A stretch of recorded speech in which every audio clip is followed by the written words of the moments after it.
The icy wind cut through the city, a sharp contrast to the controlled warmth of the charity gala. As one of the few, the privileged, a genetic apex predator by every definition, my path had always been clear. Until him, the first true complication of my life. I wanted a man who was, by design, immune to the very signals that defined our world. A man I could not claim, no matter how deeply I bit into the skin of his neck, no matter how fiercely I wished to burn my ownership into his very bones. It was all a futile exercise in possession. In moments of extreme frustration, his voice would turn to steel. "Get out," he'd say, the words brittle. "If you need to claim someone so badly, go find an omega. I'm just a beta. You could bite straight through to my spine and it wouldn't mean a thing." The memory of our first meeting was etched in crystal clarity. The scent-blocking patch on his neck, standard for many, had misled me. My interest, once piqued, was immediate. I released a carefully measured thread of pheromones, a subtle invitation, not the overwhelming cascade that could force a reaction. He simply raised his bourbon, clinked it against my glass without a flicker of response, and took a slow sip. A faint, knowing smile touched his lips. "Are you trying to lure me in with your chemistry?" His tone was cool, almost bored. A wasted effort. "I'm a beta." He moved past me, his shoulder brushing mine. "Really, Alexander? Is that your only move when you see something you like?" He threw the words over his shoulder, light and mocking. How juvenile. No one in my 28 years had ever dared speak to me that way. He was the first, and I found I didn't mind, because he was stunning. More arresting than any top-tier omega I'd ever encountered. Our second encounter was at his loft. My unexpected appearance at his door didn't seem to surprise him. He leaned against the frame, casually stirring a mug of coffee. "What's this? A house call because I teased you at the fundraiser?" He wore soft, gray sweatpants and a loose t-shirt, the neckline slipping to reveal a sharp collarbone. The air inside carried no trace of engineered scent, no chemical lure. Yet, looking at his impossibly handsome face, a primal hunger surged. Animal instinct overrode civilized conversation. I didn't want to talk. I acted on it. The half-drunk coffee spilled, staining the fabric at his thigh. He kissed me back, his fingers tangling in my hair even as he murmured a complaint about the mess. My reply was breathless, promising reimbursement. He laughed against my mouth, his teeth grazing my lip, suggesting a far more intimate method of cleaning up. The night was a beautiful chaos. Leo woke in my arms. I found myself pressing a kiss to his forehead, a gesture I'd always considered pointless, overly sentimental. With him, it felt natural, soothing. He slipped out of bed, pulling on my discarded dress shirt, moving through the spacious loft with an easy grace. My eyes tracked him, lingering on the faint bruises at his ankle, the marks on his abdomen. A flicker of guilt surfaced. He perused his wardrobe, his back to me. He mentioned I should call my assistant for a change of clothes. Mine wouldn't fit him. He'd keep the shirt. A trivial thing. As I reached for my phone, his voice, light and casual, floated across the room. A keepsake of our one-night stand. The phone was back on the nightstand before I registered moving. My eyes narrowed. A one-night stand. He turned, smiling like a fox who'd found the henhouse unlocked. A man he never needed more than once. A lifetime of training focused on emotional control, essential for managing the potentially dangerous intensity of my biology, threatened to unravel. Cold, simmering anger took root. No one had ever dismissed me so easily, like a used item to be discarded. I crossed the room, wrapped my arms around him from behind.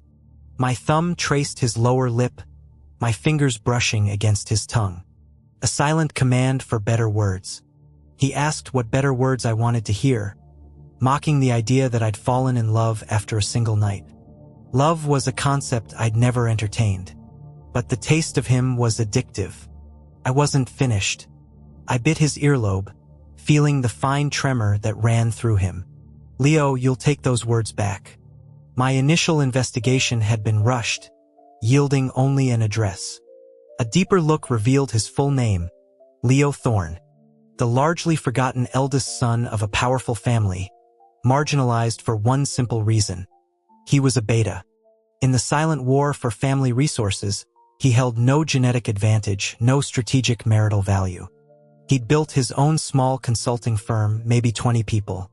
A venture I could dismantle with a phone call. I applied pressure, a subtle nudge to a key partner, and waited for him to come to me. I pictured him looking up, meeting my gaze, recanting his dismissal. The thought alone was a thirst I couldn't quench. He never came. His resilience was greater than I'd anticipated. Impatience led me to his office.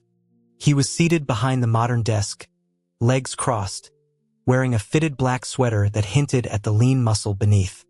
The memory of touching him was a physical shock.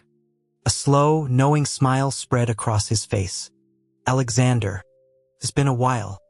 I returned the smile, my eyes dropping to his neck. "Not that long. The marks haven't even faded."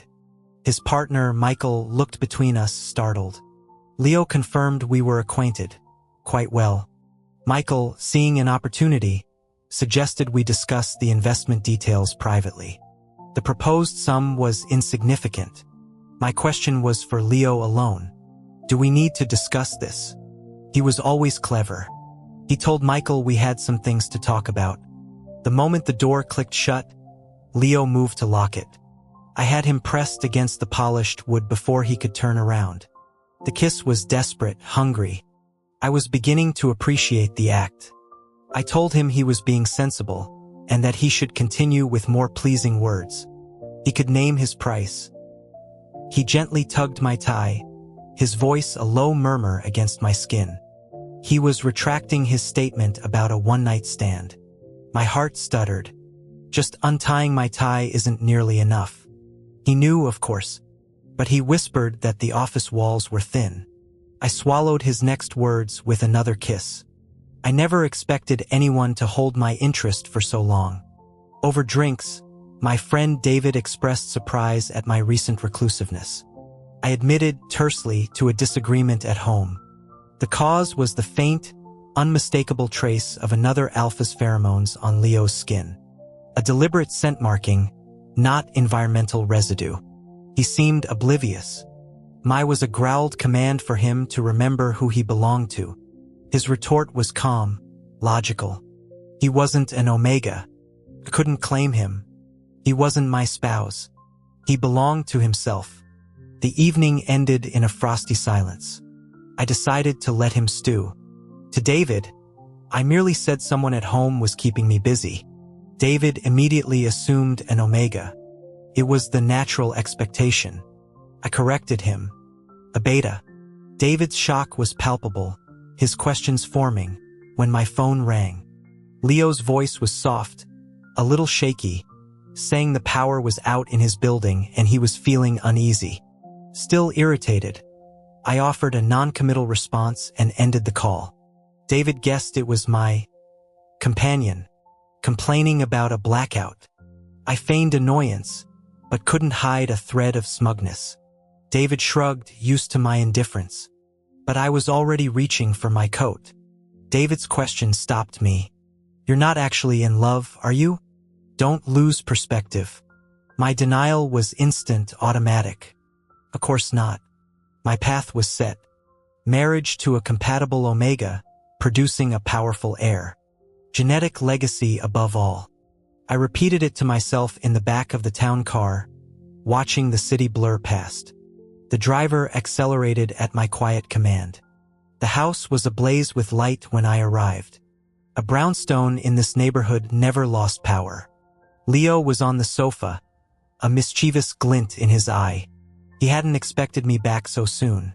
The remnants of our argument clung to the air, but he approached, his lips soft against my throat, an apology in the form of a touch. All thought dissolved into pure need. Later, in the quiet dark, he asked about my plans for Thanksgiving. I confirmed I'd be with my family. I told him the driver would take him to his mother's, and that the chef would prepare a meal for him here for when he returned. He could eat lightly there and feast later. He kissed my fingertips, playfully biting down on my knuckle. So thoughtful. I adore you. He said such things often. Each time, a secret warmth unfolded somewhere deep inside me. I suggested he stop if he wanted to sleep. He released my finger, nuzzling into the curve of my neck, asking me to hold him tighter. Wrapped around him, surrounded by the clean, simple scent of his soap, a scent utterly devoid of complex omega allure, I felt a profound, addictive peace. The family dinner was a formal affair. My father noted that Evelyn had returned from her studies abroad. He suggested, in a tone that brooked no debate, that we formalize our understanding. Evelyn Reed, a brilliant, compatible omega. A logical choice. The word wife surfaced, and with it, Leo's face. But my agreement was given. A business arrangement. It would change nothing between Leo and me. That was my belief. I intended to tell him that evening, but he returned home in a state I'd never witnessed. A deep, weary melancholy. He simply held on to me, his forehead against my shoulder, and whispered that he felt the world was profoundly unfair. I understood. The beta son, overlooked, dismissed. Empathy was a foreign currency to me, but seeing his defeat caused a strange, sharp ache. I held him tighter, kissing his temple, a gesture of pure comfort. You have me. In the shadowed room, a strange light flickered in his eyes. He murmured his agreement, tightening his arms around my waist. Yes, I have you. My father arranged a dinner with the Reeds. I informed Leo the first wouldn't be home, advising him to eat well. He was also dressed for an evening out, a custom suit making him look like royalty. He playfully demanded details. Where, with whom, for how long would I return? Would I still care for him? I answered factually until the questions turned to love. I remained silent. Love was a phantom. His mention of his own plans sent a jolt of pure jealousy through me. I didn't like him being out, being seen. An irrational thought surfaced. If only he were an omega. A claim would settle everything. He bit my lip, bringing me back. I was distracted. What was I thinking? I didn't know anymore. The dinner was interminable. My mind was across the city with Leo.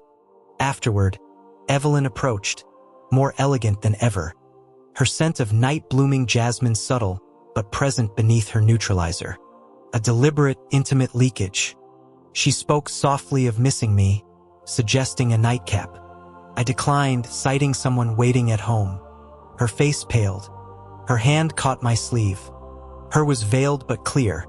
Before any child of ours was born, she didn't want anyone else occupying a significant space. I thought of Leo, and the simmering jealousy calmed. It would never be an issue. Leo was a man, a beta. Evelyn glanced past me, then slowly released my arm. The sound of shattering glass pulled me from sleep. The space beside me was empty. I found him in the living room, standing over a pool of spilled milk and broken ceramic. The tablet on the table showed a news headline, featuring a prominent photo of Evelyn and me. He was trembling. When he looked at me, his eyes were raw. His question was a hoarse whisper. You're getting married. I confirmed it, adding quickly that nothing between us needed to change. I didn't care for her. I wouldn't claim her. He could stay. Everything could remain. I moved to embrace him. He pushed me away. The look in his eyes was a complex storm of betrayal and a final, terrible clarity. He said nothing, just turned and began gathering his belongings from the bedroom. Cold panic seized me. Was he leaving? Over this? I caught him, urging him to be reasonable, to see that our arrangement could continue. He stated it was over, his voice as cold as a winter river. I needed to let him go. In his expression, I saw only resolve. A desperate question escaped. Do you love me? He straightened, his silent gaze providing all the answer I needed. A wild, unexpected joy crashed over me. He did. Leo Thorne loved me. I pulled him to me, wanting to fuse him to my bones. begging him not to go. He didn't return the embrace. A single, scorching tear fell onto my skin. But he couldn't accept being the other person. It was better to end it cleanly. I let him go. The impulse to beg, to promise anything, was a live wire in my chest, suppressed by the grim knowledge that I would not call off the marriage for him. Not then. His absence was a void. David later mentioned, offhand, that some beta had a certain mutual acquaintance, Ryan, completely enthralled. He'd even sold him prime real estate at a loss. My blood went cold. A beta, named Leo.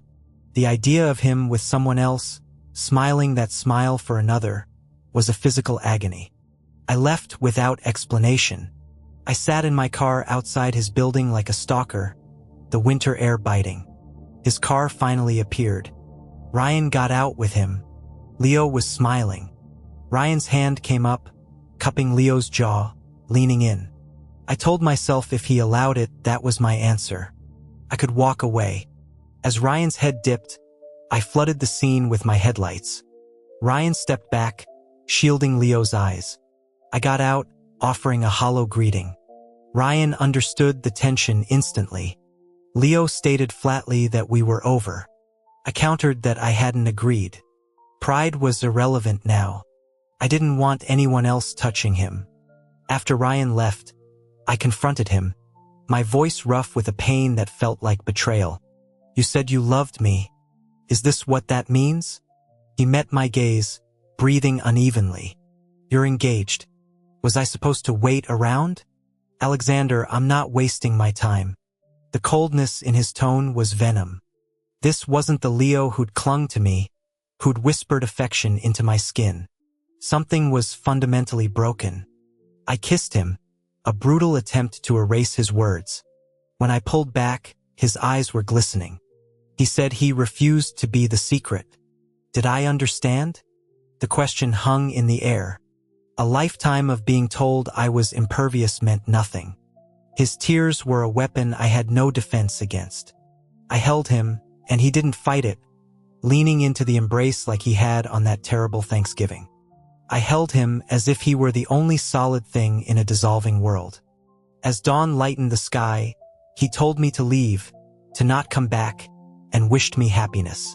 I didn't let go. The words broke free, a truth I could no longer contain. What if I don't marry her? Would you stay?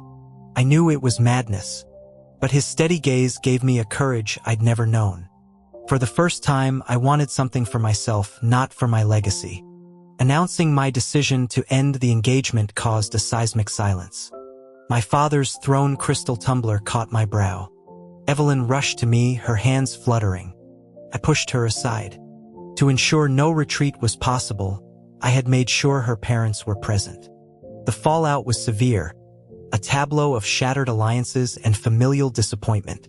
Only Evelyn, kneeling before me, wore an expression of pity mixed with something darker. She said she'd always believed me to be smart, powerful. She hadn't thought me capable of such foolishness. She hoped I got what I wanted, her voice soft and strangely ominous. I chose to ignore the implication. The man in my arms was all that mattered. Leo's fingertips traced the cut on my forehead, his worry evident. I caught his hand, sliding a platinum band onto his finger. His breath hitched. He stared at the ring, a tumult of emotion in his eyes I couldn't decipher. Before I could question it, he was kissing me, with a fervor that swept all doubt aside. The following years were a sustained campaign. I worked relentlessly to prove my choice wasn't a weakness, that I could elevate our standing without a strategic marriage. Leo was my constant. Coming home to him transformed exhaustion into contentment. The thaw finally came. My father suggested I bring him for Christmas. It was an acceptance. We had a spectacular wedding. The Thorns were all in attendance. Leo was no longer the peripheral son. He was the center of gravity. He thanked me. I told him not to thank me, to say the other thing. He finally smiled, the full, brilliant smile I loved. I love you, my darling husband. I believed we would have that forever. Until the day he called me, frantic, having forgotten to send a crucial file before a meeting with his brother. He asked me to find it on his computer. I lazily input the password, our anniversary date, found the document, and emailed it. He blew a kiss through the phone, promising to make it up to me later. As I went to shut down his laptop, a folder caught my eye. It was labeled with my name and a heart. Curiosity, the hope for some secret romantic journal, overrode propriety. The contents were not a love letter. They were a dossier. Meticulous notes on my habits, preferences, and psychological triggers. The creation dates predated our first meeting. This wasn't a lover's notes. It was a blueprint, a strategic operation, a plan for how to appear, when to yield, when to challenge. My hands were unsteady. Pieces shifted into a horrifying new configuration. His quick connection with Ryan, the seemingly effortless perfection of our early compatibility. He had been engineered for me. The pain was a dull, crushing weight. Should I rage? Or should I accept it so long as he stayed? The fact that I considered the latter option horrified me. Was this what love reduced me to? And what of him? Had there ever been a real moment, or was I merely the vehicle for his social and professional ascent? That night I was distant, rough. He cried out that I was hurting him. The skin at the nape of his neck was bruised, nearly broken. I wanted to mark it anyway, to make him mine in the only way I understood. If he bore my mark, perhaps the biology of it would force a truth, eliminate the guessing. He shoved me away, touching the wounded spot, his eyes blazing. He asked if I was so desperate to claim someone. I told him I was. Then find an omega, he shouted. I'm a goddamn beta. You could kill me trying and it wouldn't take. He tried to leave the bed. I pulled him back, my voice trembling with a fear I couldn't name. Leo, do you love me? His silence was a drowning pool. My heart sank into its depths. Then he spoke, pulling me back from the brink. You saw it, didn't you? I said nothing. That was the only wrong thing I ever did. But I don't regret it. If I hadn't planned, I might never have found you. He took a deep breath, turned, and cupped my face in his hands. His gaze was intense, searching. Alexander, I love you. I think I loved you long before I admitted it to myself. If I didn't, you never would have heard about Ryan. His thumb stroked my cheekbone, his beautiful, inscrutable face. I looked away, the question a fragile whisper. Are you lying to me now? He sighed softly. I suppose I am. The admission was a fresh wound. But before the pain could fully manifest, his lips were on mine, tender and sure. I'm lying about it being the only wrong thing, he murmured against my mouth.